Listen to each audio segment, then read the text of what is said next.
तर प्लासेंटा आपण आज शिकणार आहोत. तर प्लासेंटाचे एक प्लासेंटाचा पार्ट आहे किंवा त्याचा टिश्यू आहे जो 2 जणांच्या मध्ये आहे. ही सगळ्यात पहिली गोष्ट ही डोक्यात घालून घ्यायची आणि ही गोष्ट इमॅजिन करायची की हा असा ऑर्गन आहे किंवा असा टिश्यू आहे जो मदर आणि फिटस या दोघांच्या मध्ये कम्युनिकेट करणारा एक टिश्यू आहे. ओके. तर दोन प्रकारे क्वेश्चन्स येऊ शकतात याच्यावरती. Either explain placenta in detail and it's abnormalities और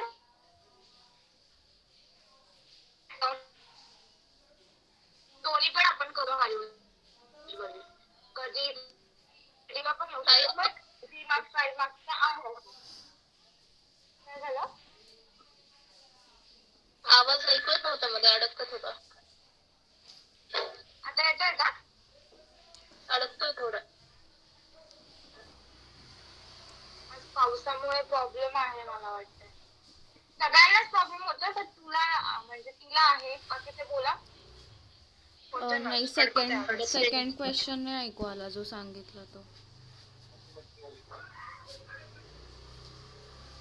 तर एक मिनिट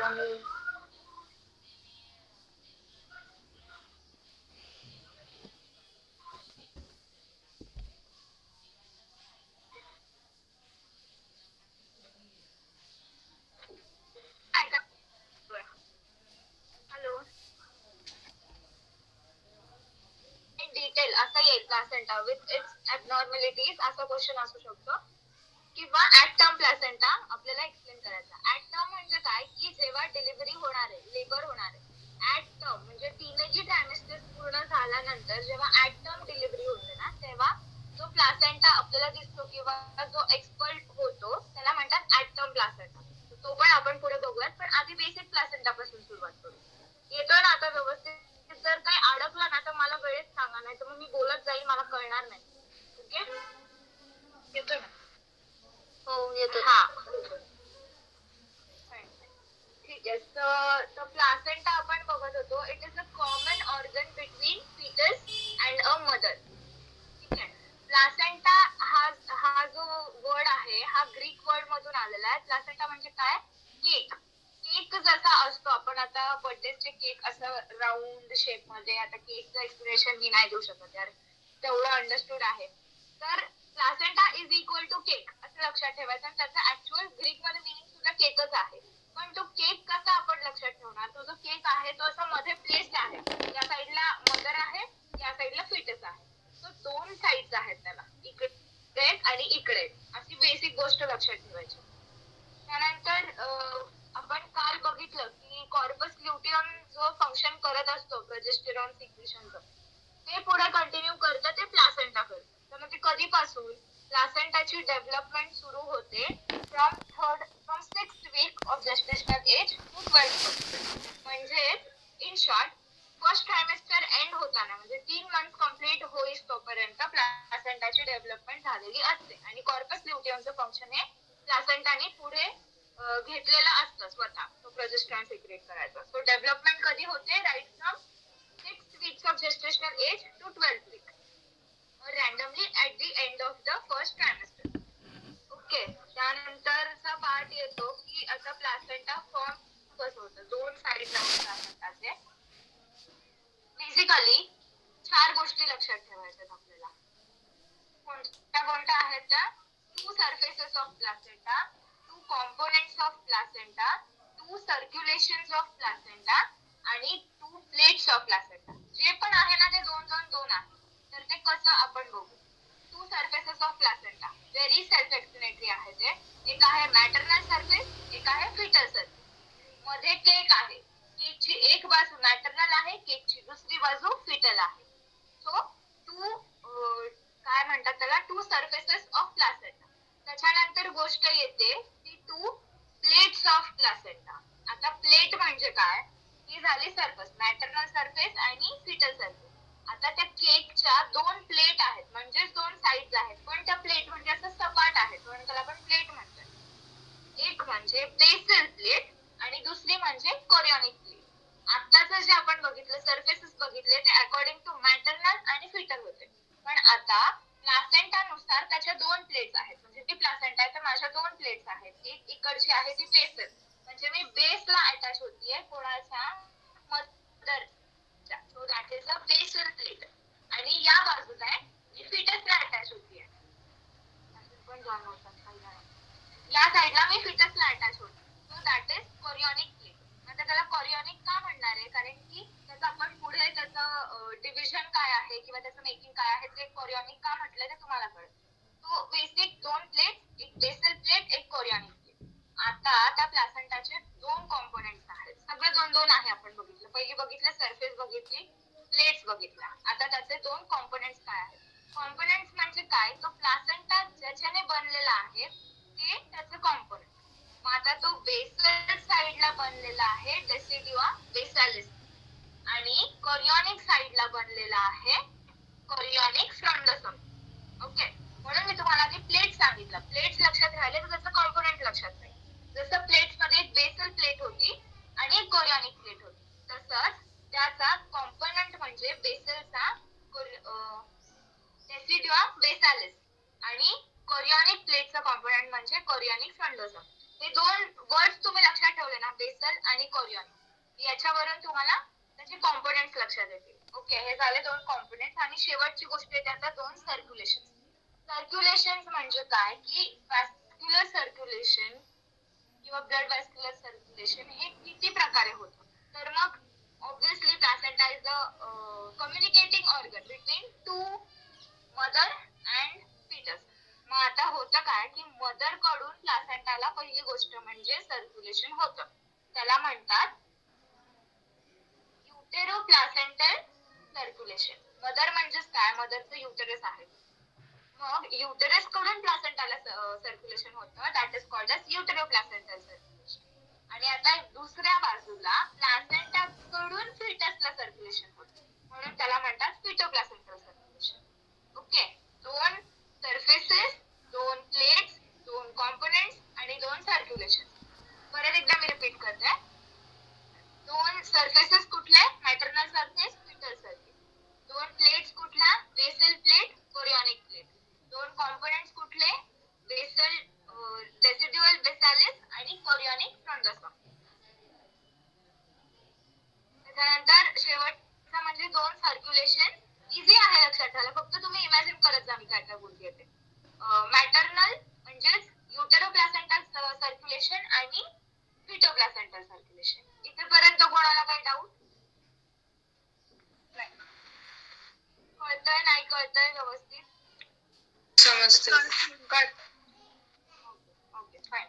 तर मग ही बेसिक गोष्ट आहे ना. प्लासेंटा काय आहे, तो मधला ऑर्गन आहे, डिस्क शेप्ड ऑर्गन आहे. आता ते तुम्ही डीसी मधून तुम्ही डीप मध्ये वाचा, नोट्स काढताना तसं थेरॉटिकल नोट्स तयार करा. मी प्रॅक्टिकल गोष्टी सांगते तुम्हाला. एक्सपेक्टेड तुमच्याकडून आहे की यानंतर तुम्ही रीड कराल डिटेल मध्ये आणि मग तुम्हाला जे योग्य वाटतं ते लिहा. कारण थेअरी पार्ट वाचून दाखवण्यात मला काही पॉईंट वाटत नाही. सगळ्यांकडेच बुक्स आहेत आणि सगळेजण ते करू शकतात. सो हे झाले त्याचे पार्ट्स झाले. आणि असाच असा क्वेश्चन येतो, सो हे इझी आहे लक्षात ठेवायला, पण होऊन जाईल तुमच्याकडून. त्याच्यानंतरचा पार्ट येतो तो at term placenta. At term placenta जसं मी मगाशी सांगितलं तसं तीनही ट्रायमेस्टर पूर्ण झाल्यानंतर जेव्हा नॉर्मल लेबर होईल तेव्हाचा जो प्लासेंटा असणार आहे त्याला म्हणतात ऍट टर्म प्लासेंटा. असं तुम्ही त्याची डेफिनेशन लिहायची. त्याची डेफिनेशन काय आहे तुम्ही जाऊन डीसी मध्ये बघायची. ओके, मग आता त्या ऍट टर्म प्लासेंटात आपण काय काय बघणार आहोत, त्याची वेट किती आहे, डायमेन्शन किती आहे, हाईट किती आहे, हे सगळं बघायचं. तर मग हे तुम्ही आयदर लिहून ठेवा नाहीतर मग आता लक्षात ठेवा किंवा बाजूला साईडला एका ठिकाणी लिहून ठेवा. Weight of at term placenta is 500 to 600 grams. Okay, weight नंतर हाईट तर त्याला नाहीये, तो असा राऊंड शेप आहे, केक आहे तो. मग त्याचा डायमीटर किती आहे, 15 to 20 सेंटीमीटर डायमीटर आहे त्याचा. आणि त्याचं जे सेंट्रल थिकनेस आहे, आता सपोज एवढा केक आहे तर त्याचा काहीतरी थिकनेस असणार आहे ना ऑब्व्हियसली. ते सेंट्रल थिकनेस आहे 2 to 3 centimetre. I'll repeat the dimensions again. Weight किती आहे 500 to 600 ग्राम्स. त्याच्यानंतर डायमीटर किती आहे 15 to 20 सेंटीमीटर. आणि सेंट्रल थिकनेस किती आहे 2 to 3 सेंटीमीटर. ओके, हे झाले डायमेन्शन्स. आता याच्यानंतर आपण कम्पेअर करणार आहोत फिटस अँड प्लासेंटा. तुम्ही आता बघाल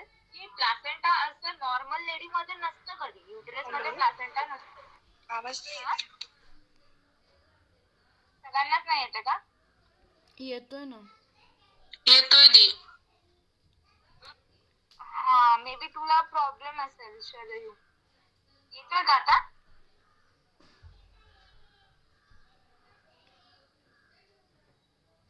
हॅलो, बाकीच्यांना येतोय ना? करू ना मी कंटिन्यू? हो येतोय. हा हा ओके फाईन. तर हा कुठे होते मी? आपल्याला फिटस आणि प्लासेंटाला कम्पेअर करायचं, म्हणजे फिटसचं वेट किती आणि प्लासेंटाचं किती, हा रेशो आपल्याला कंपल्सरी एक्झाम मध्ये लिहायचाच आहे. Foetus is to placenta. आता फिटस आपण बघतो साधारणपणे 3 किलोचा असतो, 3 kgs और 3000 ग्रॅम्स वगैरे, की त्या आसपास असू शकतं. आणि प्लासेंटा आपण आता किती बघितलं, हे 500 to 600 ग्राम्स होतं. ओके, मग आता त्याचा रेशिओ किती झाला? फिटस इज टू प्लासेंटा, किंवा मेन म्हणजे आपण प्लासेंटा बघू. Placenta is to foetus. Placenta एक आहे 500 ग्राम्स आणि एवढं मोठं फिटस आहे ते 3 kgs आहे, म्हणून 1:6 हा प्लासेंटा आणि फिटसचा रेशिओ आहे. ओके, दोघांचं पण आपण वेट बघितलं, प्लासेंटाचं पण बघितलं 500 to 600 ग्राम्स, फिटसचा आहे अप टू 3 kgs ऑलमोस्ट. मग आपण असं म्हणू शकतो की त्याचा जो रेशिओ आहे 1:6 आहे, म्हणजे प्लासेंटाला सुद्धा तेवढंच इम्पॉर्टन्स आहे. आणि जे पण युटरस वाढतं किंवा आपलं जे त्या लेडीचं, प्रेग्नंट लेडीचं जे वेट वाढतं त्याच्यामध्ये थोडंसं का होईना पार्ट प्लासेंटाचा सुद्धा असतो. ओके, सो हे झालं ऍट टर्म प्लासेंटा. पहिली गोष्ट वेट, डायमीटर, सेंट्रल थिकनेस आणि फिटस आणि प्लासेंटाचा रेशिओ, हे 4 पॉइंट्स तुमच्या त्याच्यामध्ये आले पाहिजे.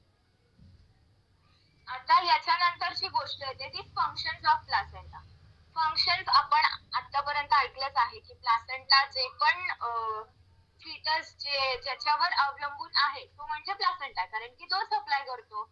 मग तो इकडून घेतो म्हणजे युटेरो प्लासेंटल सिक्रिशननी घेतो आणि फिटो प्लासेंटल सिक्रिशननी फिटसला देतो. पण नक्की काय काय करतो, तर त्याची एक ट्रिक आहे जी तुम्ही लक्षात ठेवणार आहात.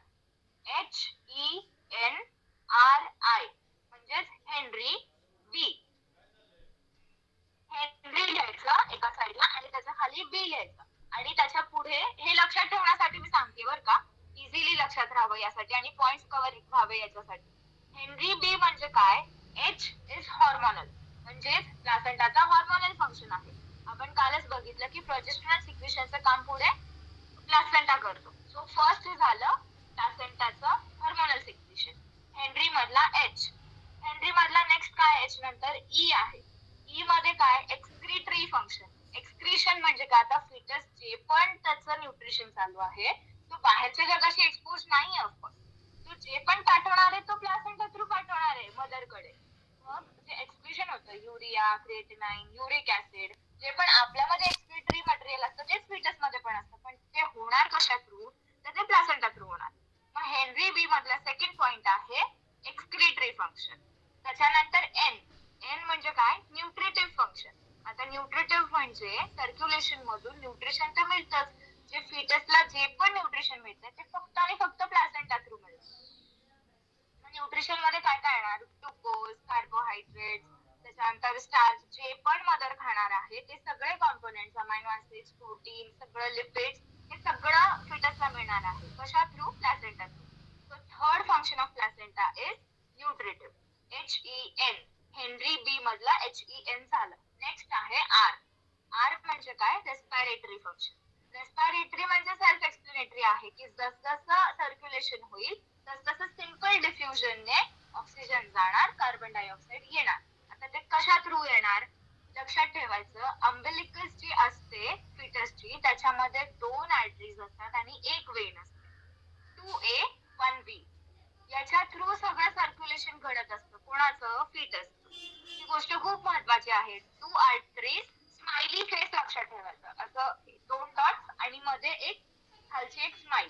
ते 2 डॉट्स जे आहेत ते आर्टरीज आहेत आणि खालची स्माइल जी आहे ती वेन आहे. सो फिटसचं सर्क्युलेशन हे 2 आर्टरीज अँड 1 वेन याच्या थ्रू होत असतं. मग त्याच थ्रू रेस्पिरेटरी एक्सचेंज सुद्धा होणार. सिंपल डिफ्युजन मेथड मध्ये ऑक्सिजन पुरवलं जाणार आणि जो पण कार्बन डायऑक्साईड आहे तो परत येणार. ओके, हेनरी बी, HENR.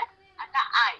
आयचं फंक्शन आहे इम्युनॉलॉजिकल फंक्शन. इम्युनॉलॉजिकल म्हणजे काय, आपल्याला माहिती आहे की जे इम्युनोग्लोब्युलिन असतात, इम्युनोग्लोब्युलिन जी आहे ते पास होतं कशा थ्रू, प्लासेंटा थ्रू तो इम्युनॉलॉजिकल फंक्शन आहे. आता हे मी खूप अतिशय बरोबर सांगतेय, तुम्ही ही गोष्ट किंवा हा टॉपिक आहे ना, हा डीसी मधून नंतर वाचा. पण ही जर तुम्हाला कळलं या बेसिक गोष्टी तर तुम्हाला वाचायला इंटरेस्ट येईल, म्हणून मी हे शॉर्टली घेतलीये. ओके, पण नक्की वाचा नंतर याचं डिटेल्ड फंक्शन. आता आपण बघितलं इम्युनॉलॉजिकल फंक्शन, हेनरी RI पर्यंत आलं. आणि बी म्हणजे आता आहे ते barrier function.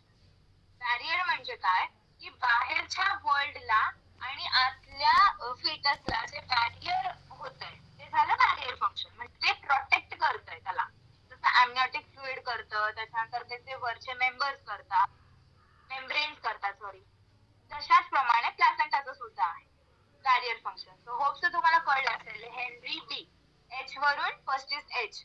H is hormonal function, E is excretory function, N is nutritive function, R is reproductive function, I is immunological function, आणि B, the last one is barrier function.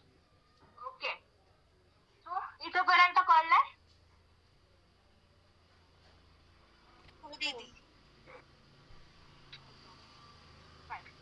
तर आता आपण बघितलं, परत moving back to the anatomy प्लासेंटाची अशी आहे की आपण बघितलं मॅटर्नल सरफेस आणि फिटल सरफेस. मॅटर्नल सरफेस कुठला होता, बेसालिस होता. ठीक आहे, बेसालिस आणि कोरियन. आता बेसालिस मध्ये काय काय असतात की स्पॉन्जी रेड कॉटिलिडॉन्स असतात. कॉटिलिडॉन्स म्हणजे छोटे असतात. 15 ते 20 कॉटिलिडॉन्स असतात जे मदरला अटॅच होतात, म्हणजे युटरसला अटॅच होतात. आणि तो झाला basal part, basal surface that nurser. आणि आता दुसरी जी आहे, एक चिडोटा जो आहे ती म्हणजे फिटसला जी एक्सपोज होते. तर functional unit of placenta is chorionic villi. Okay, जे विलाय असतात, विलाय म्हणजे काय, छोटे छोटे प्रोजेक्शन असतात त्याला म्हणतात विलाय. तर प्लासेंटाचं हे फंक्शनल युनिट आहे. मग हे जे फिटल सरफेसला विलाय असतात ते आपण आय थिंक फर्स्ट इयरच्या अनाटॉमी मध्ये आपल्याला शिकवलं होतं मदर मॅमने, तुम्हाला जर आठवत असेल तर. पूर्ण स्ट्रक्चर ऑफ प्लासेंटा, मग ते खालून आर्टरीज येत होत्या आणि असं एक पान असतं, अर्ध पान असतं ना सेमी सर्क्युलर मध्ये, तसं एक होतं. मग त्याच्यामध्ये लेयर्स होते. मग त्याच्यामध्ये म्हणजे मी आता इतकं डीप नाही जाणार आहे, बट तो ॲम्निऑन पार्ट आहे तो फिटल पार्ट आहे प्लासेंटाचा. ओके, आणि जे मी आता म्हटलं की functional unit of placenta is villi. मग त्या विलाय प्रायमरी विलाय असतात, सेकंडरी विलाय आणि टर्शरी विलाय. आता प्रायमरी विलाय मध्ये काय असतं, सिन्सायटियोट्रोफोब्लास्ट प्लस सायटोट्रोफोब्लास्ट. ओके, सेकंडरी विलाय मध्ये सिन्सायटियोट्रोफोब्लास्ट, सायटोट्रोफोब्लास्ट प्लस मिझोडम. आता हे खूप ऍक्च्युली डिटेल मध्ये आहे, हे लक्षात राहिलं तर ठीक, पण तुम्ही ग्रास्प करा फक्त. किंवा बेसिकली एवढंच लक्षात ठेवा की विलायचं डिव्हिजन होतं प्रायमरी,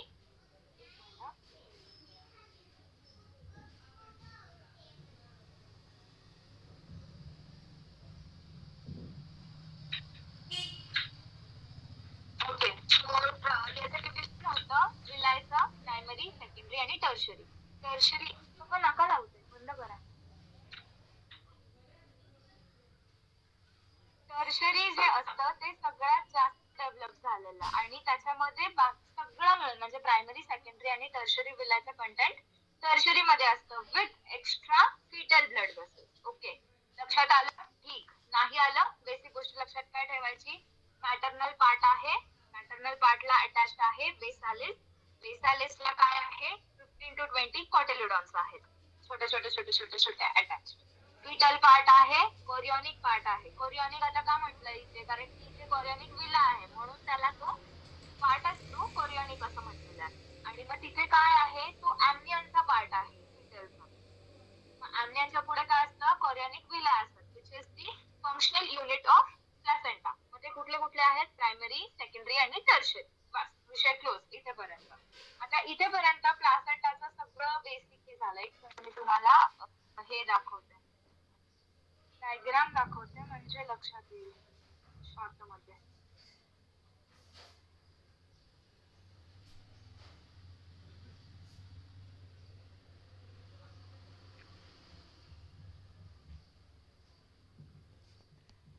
आता बघणार आहे. ओके, आतापर्यंत आपण नॉर्मल प्लासेंटा बघितला, पण असं होत नाही ना की प्रत्येक वेळेस नॉर्मलच असणार आहे. ऍबनॉर्मॅलिटीज सगळीकडे आहेच. मग कोणत्या याच्यामध्ये डिलिव्हरी मध्ये काय कॉज करू शकतात कॉम्प्लिकेशन किंवा काहीतरी होऊ शकतं, त्यासाठी आपल्याला ऍबनॉर्मॅलिटीज माहित असणं गरजेचं आहे. ओके, सो ऍबनॉर्मॅलिटीज मध्ये याच्यावरती पण 5 मार्क्सचा क्वेश्चन येतो डायरेक्टली. राईट ऍबनॉर्मॅलिटीज ऑफ प्लासेंटा और इल्स 3 मार्क्सचा पण येऊ शकतो आणि दोन्ही मिळून एलएक्यूचा सुद्धा टॉपिक होऊ शकतो हा. तर आता आपण बघूयात ते मेन 5 मुद्दे आहेत त्याच्यात. मेन 5 मुद्दे आहेत. आता आवाज आणि व्हिडिओ आहे का व्यवस्थित? काही चेंजेस करायचे चालू करायच्या आधीच विचारते मी. बरोबर येतोय, क्लिअर येतोय. तर मग आता काय आहेत 5 मुद्दे लक्षात ठेवायचे ऍबनॉर्मॅलिटीज ऑफ प्लासेंटा मध्ये. पहिली गोष्ट काय आहे, त्याच्या लोब्स वरून किती लोब्सचा आहे तो, ही झाली पहिली गोष्ट. म्हणजे असे 5 पॉइंट्स. सपोज आता लिहायचं वरती हेडिंग ऍबनॉर्मॅलिटीज ऑफ प्लासेंटा आणि त्याला असं लाईन मारून 1 2 3 4 5 असं 5 हे करून पहिल्या ह्याचं काय आहे त्याच्या लोब्स वरून. ठीक आहे, किती लोब्स आहेत त्याचे ते आपण डिटेल मध्ये बघू, पण आधी मी बेसिक सांगून घेते. त्याच्यानंतर आहे एक्स्ट्रा कोरिओलिस, म्हणजे त्याचे कोरियॉन कसा आहे त्याच्यावरून. तिसरं आहे इम्प्लांटेशन साइट, नक्की तो कुठे इम्प्लांट होतोय त्याच्यावरून आहे. त्यानंतर कॉर्ड इन्सर्शन, कॉर्ड म्हणजे काय, अम्बिलिकल कॉर्ड. फिटल साइडची जी आहे ती अम्बिलिकल कॉर्ड कुठेतरी इन्सर्ट होणार आहे ना त्या प्लासेंटाला, सो ती कशा प्रकारे होतीये त्याच्यावरून पण त्याची ऍबनॉर्मॅलिटी होऊ शकते. आणि शेवटचं आहे ते ऍबनॉर्मल इन्व्हेजन. ऍबनॉर्मल इन्व्हेजन म्हणजे तो कुठेपर्यंत घुसतोय. आपण आता बघितलं की युटरस मध्ये तो असतो प्लासेंटा, तिथे लागलेला असतो, मग तो काही पोर्शन मध्ये आतमध्ये थोडस जाणार. जसं आपण झाड लावतो ते तसं खाली खाली खाली खाली जातात त्याची मुळं, त्याचप्रमाणे कुठेतरी अटॅच होण्यासाठी आपण ग्रिप धरायला थोडा आतमध्ये जातो. मग तो कितपत आतमध्ये जातोय याच्यावरून शेवटचा जो हे आहे ऍबनॉर्मल इन्व्हेजन, ती एक ऍबनॉर्मॅलिटी होते. तर सगळ्यात पहिली आपण बघूयात लोब्स वरून, प्लासेंटाचे किती लोब्स आहेत त्याच्यावरून त्याची ऍबनॉर्मॅलिटी. तर आता पहिली गोष्ट आहे ती म्हणजे बायलोब्ड. एकच लोब असू शकतो ठीक आहे, पण बायलोब्ड असू शकतं. मग बायलोब्ड मध्ये 2 पार्ट्स येतात. आता बायलोब्ड म्हणजे असं झालं, इथे एक सर्कल इथे एक सर्कल असं 2. मग आता हे 2 नुसतेच लोब आहेत का त्यांना मध्ये जॉईन करणारी एक वेसल आहे, याच्यावरून त्या बायलोबचे 2 पार्ट्स. ओके, जर नुसतेच 2 गोल असतील किंवा नुसतेच 2 लोब्स असतील तर त्याला म्हणतात प्लासेंटा स्पुरिया. प्लासेंटा स्पुरिया. आणि हेच 2 लोब्स आहेत ते एका वेसलने कनेक्टेड आहेत, एका ब्लड वेसलने किंवा एक असं इमॅजिन करायचं दोरीने कनेक्टेड आहेत. मग ती ब्लड वेसल असेल किंवा अजून दुसरं असेल, ऑफकोर्स ब्लड वेसलच असणार आहे, बट स्टील ते कनेक्ट होत असेल तर तसा त्याला म्हणतात प्लासेंटा ससेंच्युरेटा. ओके, आपण बघतोय ऍबनॉर्मॅलिटीज ऑफ प्लासेंटा, त्याच्यातली सगळ्यात फर्स्ट ऍबनॉर्मॅलिटी लोब्स वरून. लोब्स मधली सुद्धा सगळ्यात फर्स्ट ऍबनॉर्मॅलिटी बायलोब्ड असणारी, बायलोब्ड 2 लोब असणारी ही ऍबनॉर्मॅलिटी आहे. मग ते 2 लोब्स आयदर सेपरेट आहेत किंवा जॉईंड आहेत, त्याच्यावरून पुन्हा त्या बायलोबचे 2 पार्ट्स. जर सेपरेट असते, जर सेपरेट आहेत तर त्याला म्हणतात प्लासेंटा स्पुरिया. आणि जर ते कनेक्टेड आहेत एका ब्लड वेसलने, so it is called as placenta succenturiata. Okay, कळतंय? फाईन. तर हे झालं पहिलं पार्ट. नेक्स्ट आहे ते मल्टीलोब्ड. ठीक आहे, मल्टीलोब्ड म्हणजे काय, खूप सारे लोब्स आहेत त्याला. आपण आता बघितलं ते बायलोब्ड होतं, म्हणजे त्याला 2च लोब्स होते. पण मल्टीलोब पण असू शकतं, आयदर 3 असतील 4 असतील 5 असेल, what ever may be it may be. मग त्या मल्टीलोब्ड याच्यावरून हा दुसरा प्रकार, लोब्सचाच दुसरा प्रकार म्हणजे बायलोब नंतर मल्टीलोब. आता हा मल्टीलोब कसा असणार आहे, तर तो असणार आहे हॉर्शू शेप्ड प्लासेंटा. हॉर्शू जो असतो असा हॉर्शू आपण म्हणतो त्याला, त्याच्या शेप्ड असणार आहे, म्हणजे छोटे छोटे छोटे छोटे लोब्स और आयदर 4-5 मोठे लोब्स, तर त्याच्यावरून होतो मल्टीलोब्ड प्लासेंटा. तर लक्षात आलं लोबचं, बायलोब्ड, मल्टीलोब्ड. बायलोब्ड मध्ये आयदर 2 वेगवेगळे, that is called as placenta spuria, और 1 that is connected by a blood vessel called as placenta ससेंच्युरेटा. आणि second part is multilobe placenta. एक ऍबनॉर्मॅलिटीचा विषय क्लोज. आता second extra Coriolis. Extra Coriolis म्हणजे काय, जे कोरियन जे आहे ना त्याच्या याच्यावरून डिटेक्ट होणार किंवा हे होणार. आपल्याला याच्यामध्ये डिटेल मध्ये जायचं नाहीये, फक्त लक्षात असायला पाहिजे कशामुळे काय होतं ते, इतकं त्याची मॉर्फोलॉजी काय आहे, त्याचं फंक्शन काय आहे, मग ते कोरियन कुठेपर्यंत जात आहेत, मग ते कुठून निर्माण होत आहेत, कुठेपर्यंत ते एक्सपोज होत आहेत, काही गरज नाही. आपल्याला फक्त नावाने माहित पाहिजे आहे. जसं आपण बायलोब मल्टीलोब बघितला तसंच पुढचं पण एक्स्ट्रा कोरिओलिस सेकंड डिव्हिजन आहे त्याचं ऍबनॉर्मॅलिटीचा. तर पहिला आहे ते सर्कमव्हॅलेट प्लासेंटा, म्हणजे सर्क्युलर असतं आणि सर्कलला त्याच्या अशा हे असतात, म्हणजे मध्ये व्यवस्थित आहे ते आणि सर्कलला त्याला प्रॉब्लेम झालेला आहे. तर ते झालं सर्कमव्हॅलेट प्लासेंटा. सर्क्युलर असतं हे माहिती आहे, मग बेसिक फॉर्म त्याचं काय आहे, सर्कमव्हॅलेट प्लासेंटा. दुसरा पार्ट असा येतो सेंट्रली डिप्रेस्ड. केक आहे, केक हा सगळीकडून सेम लेअरचा पाहिजे. आपण असं कधी ऑर्डर करत नाही, वर खाली असलेला केक नसतो कधी, किंवा कोणी देत पण नाही असं. तसंच प्लासेंटा सुद्धा तसा नसतो, पण ऍबनॉर्मॅलिटी मध्ये तो सेंट्रली डिप्रेस्ड असू शकतो. तर तो झाला त्याचा second division, centrally depressed placenta. कशामध्ये आलं हे, एक्स्ट्रा कोरिओलिस मध्ये. आणि थर्ड जे आहे ते मार्जिनेटा प्लासेंटा.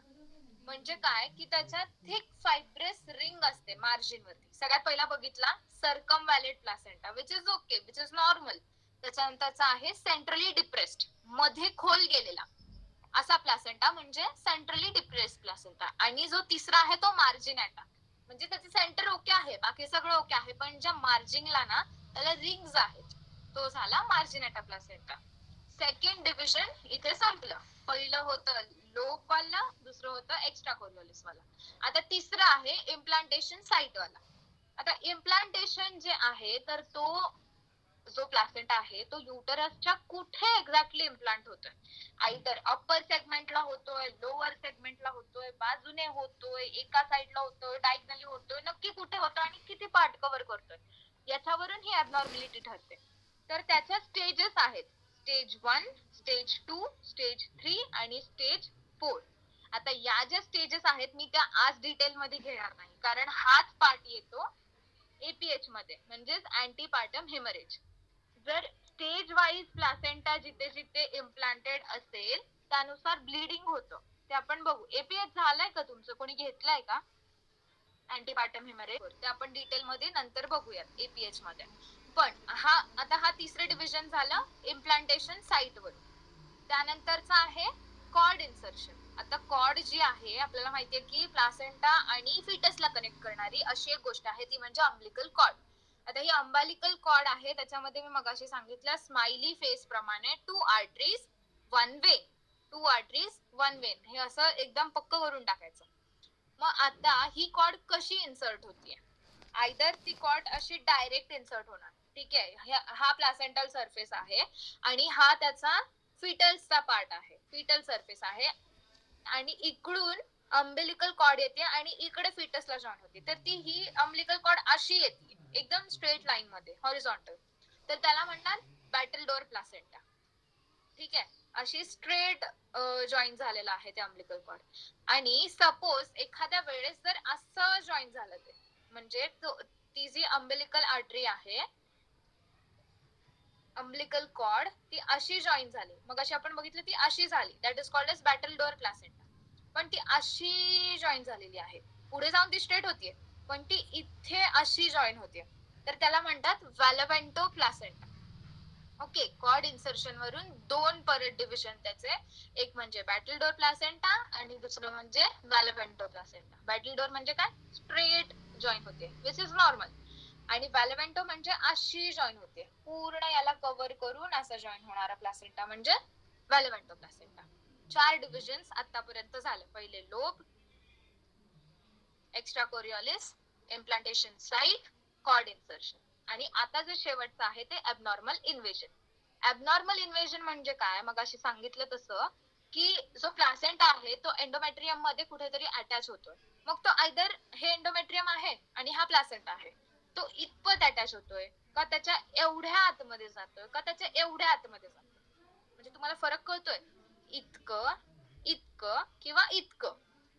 किती घुसतोय त्याच्या आतमध्ये, इन शॉर्ट त्याच्यावरती ही ॲबनॉर्मॅलिटी आहे, ॲबनॉर्मल इन्व्हेजन. मग आता त्याचे काय डिव्हिजन आहेत, तर PA, PI आणि PP असं लक्षात ठेवायचं. PA, PI, PP, PA, PI, PP. पहिला जे आहे PA म्हणजे प्लासेंटा ॲक्रिटा, दुसरा आहे PP, PI प्लासेंटा इनक्रिटा आणि तिसरा जो आहे तो PP प्लासेंटा परक्रिटा. तर आता हे एक्झॅक्टली काय आहे हे आपण बघूया. प्लासेंटा ॲक्रिया म्हणजे काय, की जे कॉरिओनिक विलाय असतात ना ते कुठेपर्यंत जातात, मायोमेट्रियम पर्यंत. मायोमेट्रियम पर्यंत ते विलाय गेले तर त्याला म्हणतात प्लासेंटा ॲक्रिटा म्हणजेच PA. म्हणजे आता एंडोमेट्रियमची लाईन आहे त्याचा फर्स्ट लेअर म्हणजे मायोमेट्रियम, तिथे इथेपर्यंत गेले तर दॅट इज प्लासेंटा ॲक्रिटा. थोडस अजून पुढे गेले म्हणजे कॉरिओनिक विलाय अप टू पेरिमेट्रियम. ठीक आहे, पेरिमेट्रियम पर्यंत गेले तर दॅट इज प्लासेंटा इनक्रिटा. आणि जर सपोज आतमध्ये गेले, पूर्ण घुसला तो प्लासेंटा त्या एंडोमेट्रियमच्या आतमध्ये आणि एंडोमेट्रियम सोडून, पेरिमेट्रियम सोडून, मायोमेट्रियम सोडून तो डायरेक्ट एका म्हणजे काय ब्लॅडर आहे तिथे किंवा रेक्टम असू शकतं किंवा कुठल्याही आजूबाजूचा ऑर्गन, तो डायरेक्ट आता ऑर्गनला अटॅच झालाय त्याची लाइनिंग सोडून, त्याला म्हणतात प्लासेंटा परक्रिटा. ठीक आहे, प्लासेंटा ॲक्रिटा, इनक्रिटा, परक्रिटा. ॲक्रिटा म्हणजे काय, अप टू मायोमेट्रियम. एंडोमेट्रियमला तर ऑफकोर्स असतोच. एंडोमेट्रियमची आतली लेअर कुठली आहे, मायोमेट्रियम. मायोमेट्रियमच्या आतमध्ये आहे पेरिमेट्रियम. मग मायोमेट्रियम पर्यंत असेल तर ॲक्रिटा, पेरिमेट्रियम पर्यंत असेल तर इनक्रिटा आणि त्याच्याही आत जाऊन डायरेक्टली एक्सपोज होत असेल कुठल्या ऑर्गनला तर that is percreta. PA, PI, PP. Okay, हे झालं फिफ्थ डिव्हिजन. पहिलं होतं लोब्स वाला. आता आपण एक शॉर्ट मध्ये रिव्हिजन घेऊयात ॲबनॉर्मॅलिटी ऑफ प्लासेंटाची आणि त्याच्यानंतर मग तुम्हाला काही वाटत असेल, समजलं असेल तर ते सांगा. सगळ्यात पहिलं होतं लोब्स वरून, आयदर बायलोब्ड आहे, मल्टीलोब्ड आहे. बायलोब्ड असेल त्याच्यामध्ये पण दोन डिव्हिजन्स आहेत. ते कसं जॉईन होते, नुसते दोन लोब्स आहेत, प्लासेंटा स्पुरिया, ते that is attached with the blood vessel, that is known as placenta succenturiata. त्यानंतरच आहे ते मल्टीलोब. मल्टीलोब म्हणजे हॉर्सशू शेप असतं, त्याचं काय नाही एवढं. त्यानंतर येतं कॉरिओनिक एक्स्ट्रा कॉरिओलिस. एक्स्ट्रा कॉरिओलिस मध्ये काय येतं, round shape, circumvallate placenta, centrally depressed. आणि थर्ड वन जे आहे, थर्ड वन काय, मार्जिनेटेड. ओके गुड, म्हणजे लक्ष देताय तुम्ही लोक, नाईस. थर्ड वन आहे मार्जिनेटा प्लासेंटा. आता हे झालं सेकंड डिव्हिजन. आता थर्ड डिव्हिजन म्हणजे इम्प्लांटेशन साइट, जे आपण APH मध्ये बघणार आहोत. इम्प्लांटेशन म्हणजे कुठल्या सेगमेंट वरती किंवा कुठल्या युट्रसच्या पार्ट वरती तो प्लासेंटा इम्प्लांट होणार आहे त्याच्यावरून ही ॲबनॉर्मॅलिटी. म्हणजे त्याचं स्टेज 1, स्टेज 2, स्टेज 3, स्टेज 4 हे 4 स्टेजेस आहेत. त्यानंतर आता पार्ट येतो की ती कॉर्ड इन्सर्शन कसं होतंय. मग ते आयदर कॉर्ड इन्सर्शन डायरेक्ट आहे असं हॉरिझॉन्टल, त्याला काय म्हणणार, डायरेक्ट कॉर्ड इन्सर्शन. आणि येस येस गुड. आणि जे असं इन्सर्ट होणार आहे वेगळ्या प्रकारे त्याला काय म्हणणार, मस्त आहे तुम्हाला. आणि आता शेवटचा पार्ट आहे की abnormal invasion, PA, PI, PP. कोणीतरी सांगा बरं PA, PI, PP, म्हणजे कळेल तुमच्या लक्षात आलंय की नाही. सांगताय का कोणी? PA म्हणजे हॅलो, हा बोल बोल, बोलू का ताई? तो ऐकायला. प्लासेंटा ॲक्रिटा मध्ये कोरिओनिक विलाय असतो, तो मायोमेट्रियम पर्यंत घुसलेला असतो. मग प्लासेंटा इनक्रेटा मध्ये पेरिमेट्रियम पर्यंत इन्व्हेजन होतं आणि प्लासेंटा परक्रिटा मध्ये एंडोमेट्रियमच्या पण पुढे म्हणजे ऑर्गन्स पर्यंत इन्व्हेजन असतं. फॉर एक्झाम्पल लिहायचं अप टू किडनी, किडनीला अटॅच होऊ शकतो असं लिहायचं. आणि आता हे घुसायचं, मारायचं, हे करायचं हे मी माझ्या लँग्वेज मध्ये सांगते तुम्हाला समजावं म्हणून. आपण एक्झाम मध्ये प्रॉपर इन्व्हेजन हे असं लिहिणार आहोत. ओके, सो होप्स तुम्हाला हे कळलं असेल सगळं. कळतंय का? ओके, बाकीचे बोला ना, ते मला गीत पाठकाल बघितला प्लासेंटाला अपरे असं म्हणतात. तर सुश्रुत शारीरस्थान 4 या अध्यायामध्ये ना अपरेचं वर्णन केलेलं आहे किंवा अपरेची निर्मिती कशी झाली हे सांगितलंय. आता आपण मॉडेल नुसार तर बघितलं की त्याचे पार्ट्स कुठले आहेत, प्लेट्स कुठल्या आहेत, सरफेसेस कुठले आहेत, सर्क्युलेशन किती आहेत. पण असं आयुर्वेदिक याच्यामध्ये आपण काय करू शकतो तेव्हाच आहे. हा एक श्लोक आहे. जे लोक श्लोक पाठ करत असतील ना त्यांनी याचा अर्थ समजून घेऊन हा श्लोक पाठच करून टाका. कारण की डायरेक्टली व्याख्या येते किंवा अपरा निर्मिती असा 5 मार्क्सचा क्वेश्चन येऊन म्हणजे असं येतं की अपरा निर्मिती लिहून प्लासेंटा ऍट द प्लासेंटा लिहा असं पण येऊ शकतं किंवा येतच. तर अशी रिक्वेस्ट आहे तुम्हाला की जे लोक करता आहेत ना, जे करू शकतात श्लोक पाठांतर इझी आहे. श्लोक पाठांतर अवघड आहे अशातला भागच नाहीये. मला पण आधी वाटायचं मी पण सगळे श्लोक नाही पाठ करत, पण जे आपण मनापासून करू ना, जे समजून घेऊ ते होतात बरोबर. फक्त त्याला कन्सिस्टन्सी लागते. डेली बेसिस वरती एकदा रिडिंग केला ना तर कुठे एक्झाम पर्यंत होऊ शकतं. तर आपण त्या श्लोक कडे वळूयात. हा श्लोक महत्वाचा आहे. मी आधी श्लोक वाचून दाखवते. गृहीत गर्भाणाम आर्तववहानां स्रोतसां वर्तमानी अवृद्धयन्ते गर्भेण तस्मात् गृहीत गर्भाणाम आर्तव न दृश्यते ततस्ततः प्रतिहतम ऊर्ध्वम आगतम पर च उपचीयमानम अपरा इति अभिधीयते. सुश्रुत शारीरस्थान 4.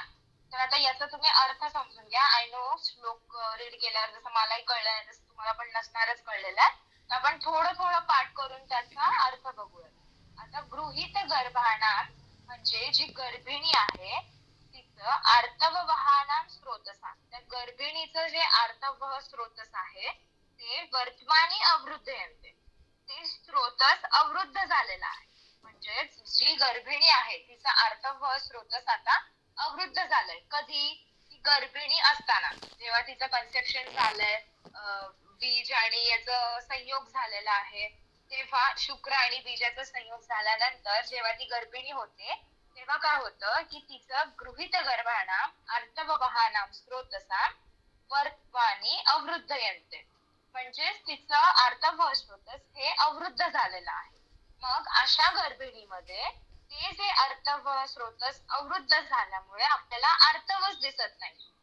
म्हणजेच काय, हे प्रॅक्टिकल आहे बघा. जी पण हे असते गर्भिणी असते किंवा आपण प्रेग्नेंट लेडी म्हणतो तिच्यामध्ये मेन्स्ट्रुअल सायकल होतं का? नाही होत.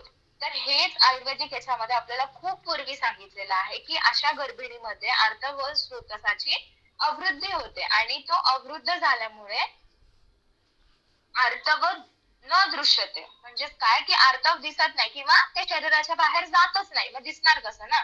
म्हणून तस्मात गृहीत गर्भाणाम आर्तव न दृश्यते. आता त्याच्या पुढे ततस्ततः प्रतिहतम ऊर्ध्वम आगतम पर, म्हणजे ते जे रज साठलेलं आहे ना, अर्थ म्हणजे काय, आपण अर्थ म्हणजे ते शुद्ध याच्यामध्ये, रज आपण कशाला म्हणतो की जे बाहेर पडतो ते, किंवा दोन्ही सिनोनिमस शब्द आहेत.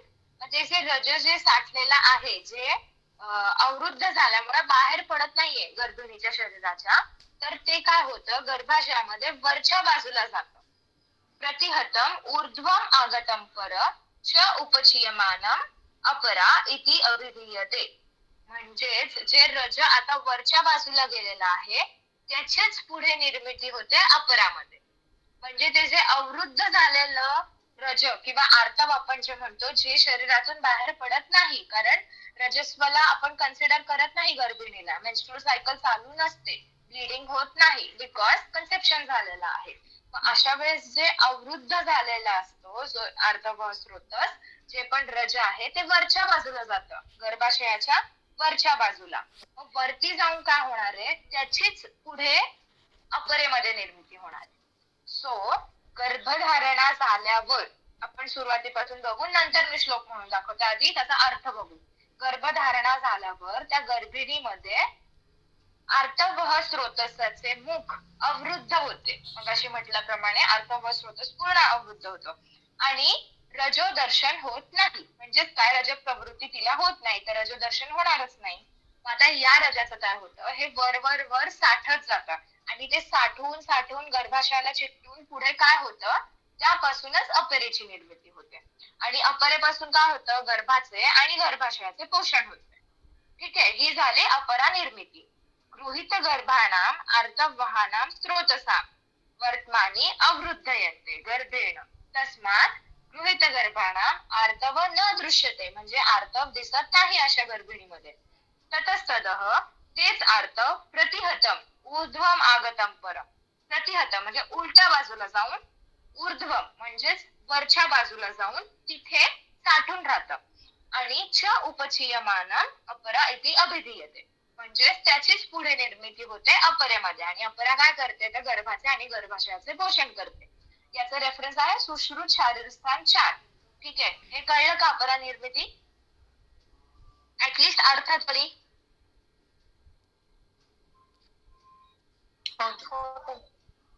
हा ओके, तर मग आता अर्थ कळला ना, तर मग त्या अर्थावरून हे लक्षात ठेवायला इझी जाईल तुम्हाला, श्लोक लक्षात ठेवायला.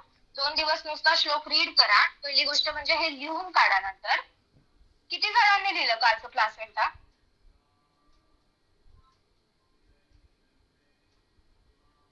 हॅलो, पूर्ण नाही झालं. ओके, पण लिहिताय ना बाकीचे? प्रतीक्षा, पायल, प्राजक्ता? हो लिहिलं. हो दीदी. ओके ओके ठीक आहे, चालेल. या तुम्ही जसं वेळ मिळेल तसं. फक्त सोडून देऊ नका, नाही तर मग त्याला काय अर्थ नाहीये. नंतर परत त्याच स्टेजला तुम्ही जाणार की नाही समजलं म्हणून. सो सेम थिंग प्लासेंटामध्ये एवढं फक्त इन्क्लूड करा. हा श्लोक मला वाटतं असेलच याच्यामध्ये शिर्केमध्ये, नाहीतर मी फोटो पाठवते याच्यानंतर. ठीक आहे, तर मग आपण आजच्या टॉपिक कडे वळूयात. आपला EPH जो टॉपिक